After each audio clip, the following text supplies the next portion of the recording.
ሰላም ወደ አድማጮቻችን። ቼልሲ ወደ ኮንፈረንስ ሊጋ ዋርሶን የሚገጥምበት ተጠባቂ የኮንፈረንስ ሊግ ጨዋታ ነው።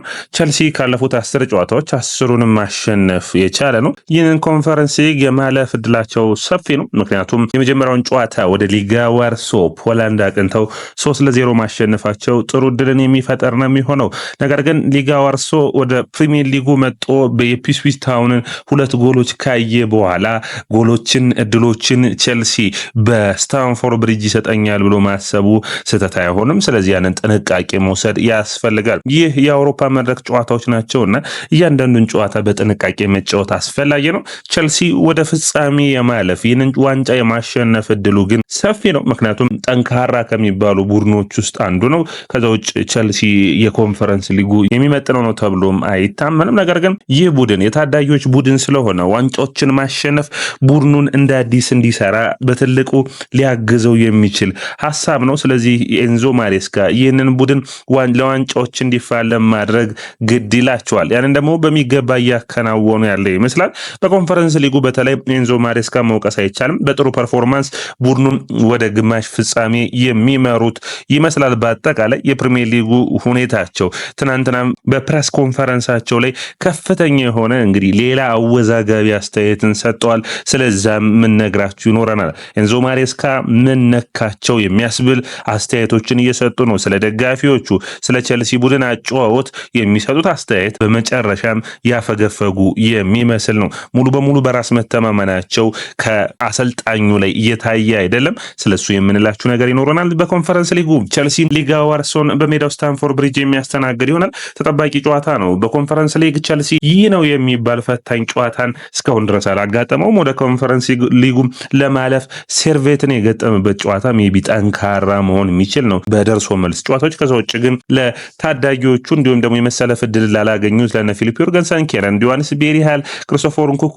ጆሹዋ ችፖንግ እና ታይሪክ ጆርጅ እድልን የሚሰጡ ይሆናል ተብሎ የሚጠበቅ ነው። በተለይ በዚህ ስታዲየም ከደጋፊዎቹ ጋር ሰጣ ገባ የገቡበት የኢፕስዊች ታውኑን ጨዋታ በሚገባ ማሻሻል ይጠበቃል። ግምታዊው ያጨዋወትና ግምታዊ ያሰላለፍ ሂደቱን ስናይ በተቀያሪ በኩል እንግዲህ በግብ ጠባቂ በኩል ፊሊፕ ዮርገንሰን ግብ ጠባቂ ሆኖ የሚጀምር ይሆናል። ታይሪክ ጆርጅ እንዲሁም ደግሞ ቻሎባህና ባዲያሽል በመከላከል መስመሩ፣ የግራውን መስመር ደግሞ አሁንም እንግዲህ የሚጠበቅ የሚሆነው ማለው ጉስቶ ይሸፍነዋል ተብሎ ነው። በአጠቃላይ ቼልሲ በመከላከሉ ረገድ ጥሩ የሚባል ብቃታቸውን ከጊዜ ወደ ጊዜ እያሳዩ ነው። ነገር ግን አሁንም ቢሆን በስታንፎርድ ብሪጅ የኢፕስዊች ታውኑ ጨዋታ ባለፉት ጨዋታዎች ላይ ክሊንሺት ሲያስመዘግበው የነበረው የመከላከል ቅርጽ ተቸግሮ ታይቷል። በተለይ ቶሲና ድራባዮ ኮልዊል የተቸገሩበትን የመጀመሪያ አጋማሽ በኢፕስዊች ታውኑ ላይ አሳልፈዋል። ከዛ ውጭ እንግዲህ አማካይ መስመሩ ላይ ስናይ ካይሴዶ ጥሩ ፐርፎርማንስ እያደረገ ነው። በዚህ ጨዋታ አይሰለፍ እንግዲህ ትንሽ የሚያስቸግር ይሆናል። በዚህ ቦታ ላይ የተሻሉ ተጫዋቾችን ይፈልጋሉ።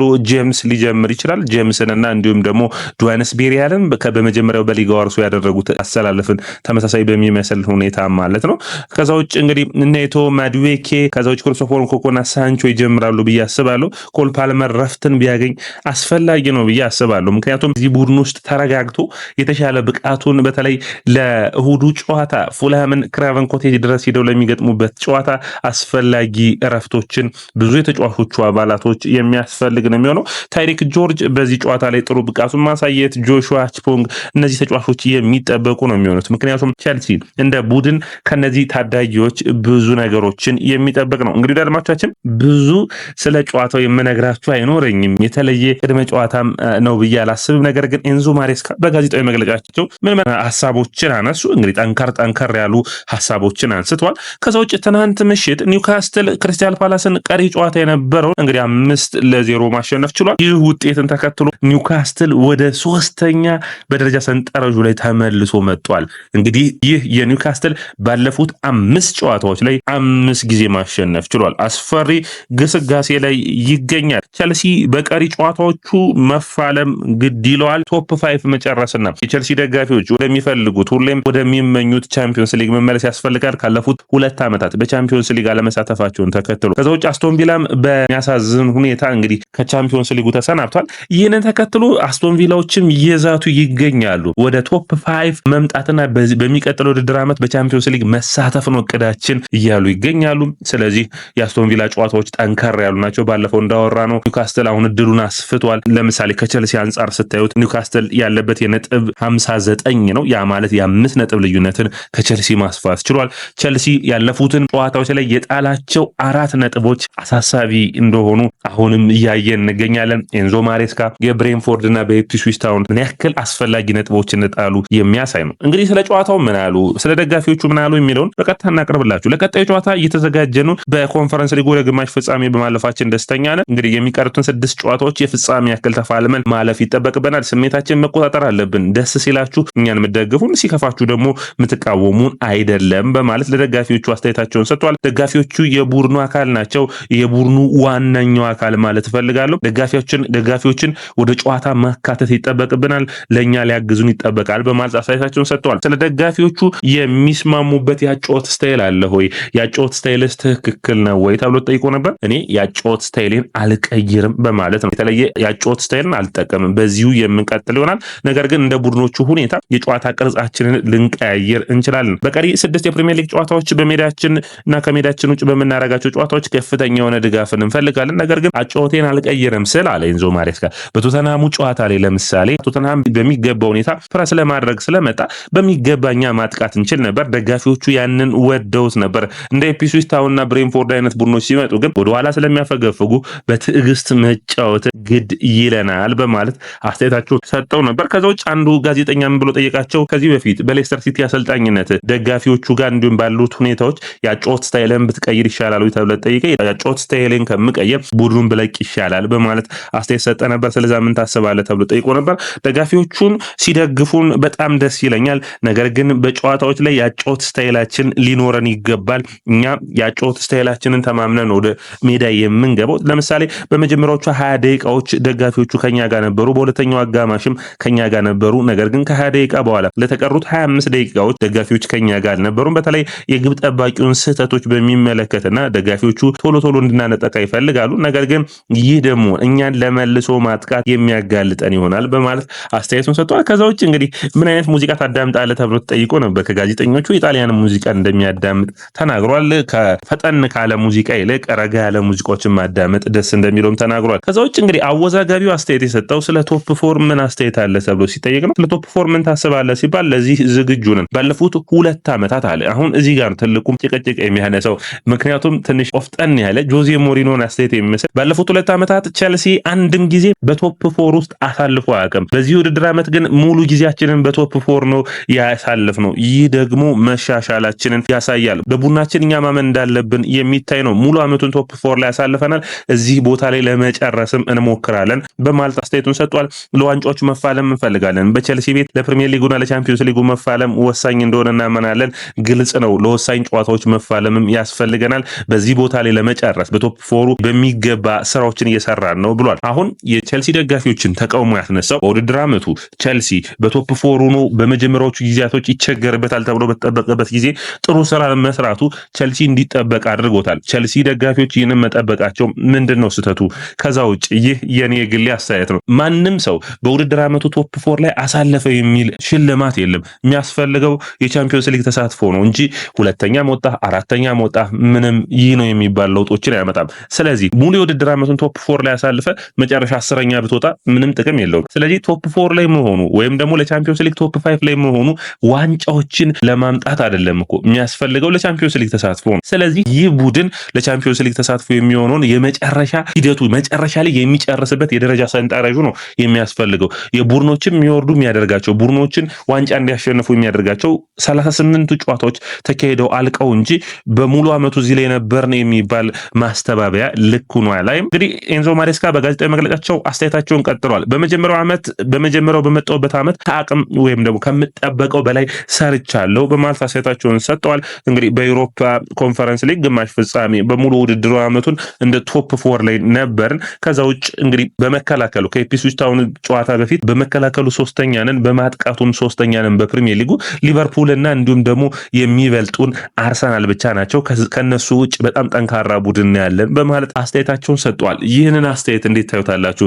ብዙ ቁጣን ያስነሳው ይህ ነው። በውድድር ዓመት ወደ ግማሽ ፍጻሜ በኮንፈረንስ ሊጉ ማለፍ ለቸልሲ ይህ ቡድን የሚጠበቅበት ነው ብዬ አስባለሁ። ለምን እንደዚህ አይነት ስህተቶችን እና ንግግሮች እንደሚያደርጉ ነገር ግን ማሳካታቸውም ጥሩ የሚባል ነው፣ እስማማለሁ። በሙሉ የውድድር ዓመቱ ግን ቸልሲ በተለይ አምና ፖቼቲኖ ከዘረጉት ቡድን አንጻር በዘንድሮ ውድድር ዓመት በጥሩ ሁኔታ ማሬስካ ሳያሰለጥኑት ራሱ ውጤታማ ሆኖ ይታይ ነበር። ያንን ውጤታማነት ቡድኑ ለምን ቀነሰ ሲባል ሌላም አይነት ምክንያቶች የታክቲክ አይነት ሁኔታዎችን ጉዳቶችን ሰበብ ማድረግ ይችላሉ በኔ እይታ እንዲሁ።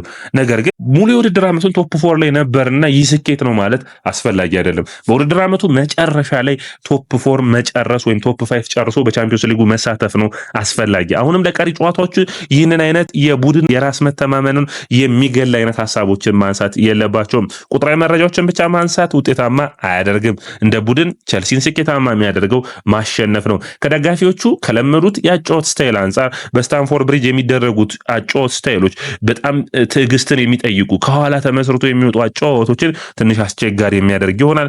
ያንን በሚገባ ለማከናወን ደግሞ ቡድኑን አቅም ማደራጀት ያስፈልጋል። ለምሳሌ ሳንቼዝ ከኋላ ሲጫወት በጣም የሚቸገረውን ግብ ጠባቂ እያየ ደጋፊዎቹን መውቀስ ልክ ነው ብዬ በኔ እይታ አላስብም። በእግሩ የሚጫወት ጥሩ በረኛ መጣ ለምሳሌ ከኋላ ሲመሰረት ደጋፊዎቹ ቢቆጡ ይህ ልክ አይደለም ብለህ መቃወም የሚቻል ነው። ነገር ግን ሮበርት ሳንቼዝ የሚባል በፕሪሚየር ሊጉ በስህተቱ አንደኛ የሆነውን ግብ ጠባቂ ይዘህ ልክ ነው ወይም ልክ አይደለም ብሎ ደጋፊዎቹ ጋር ሰጣ ገባ ውስጥ መግባት ልክ ነው ብዬ አላስብም በኔ እይታ። ወደ አድማጮቻችን እናንተስ ምን ታስባላችሁ?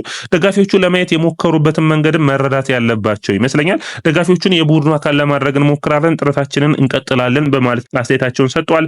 እድሎችን ፈጥረናል፣ ነገር ግን ሮበርት ሳንቼዝ ገና ይሳሳታል በሚል ደጋፊዎቹ መቃወማቸው ልክ አልነበረም ብለዋል። እንግዲህ ይህ ልክ ነው ብዬ አላስብም በእኔ አስተያየት። የእናንተንም የምጠብቅ ነው የሚሆነው። ስለ ኒውካስትል እና የደረጃ ሰንጠረዡ ግን የመጨረሻውን ነግሬያችሁ ላብቃ።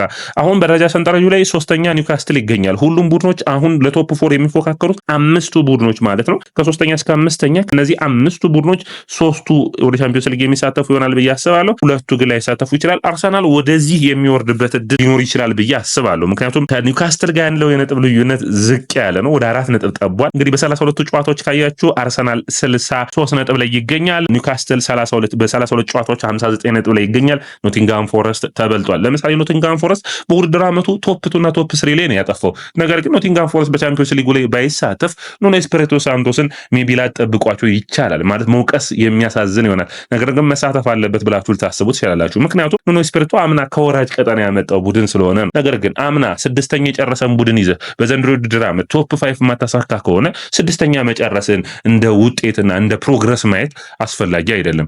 የፖቼቲኖ ቡድን ከ10ኛ ከ12ኛ ተነስቶ 6ኛ ወጣ። አንተም በውድድር ዓመቱ 6ኛ ሆነ እስከ ቶፕ 6 ወይም እስከ ቶፕ 4 ላይ ቆየህ። የመጨረሻ ውጤት ነው ዳኛ የሚሆነው ብዬ አስባለሁ።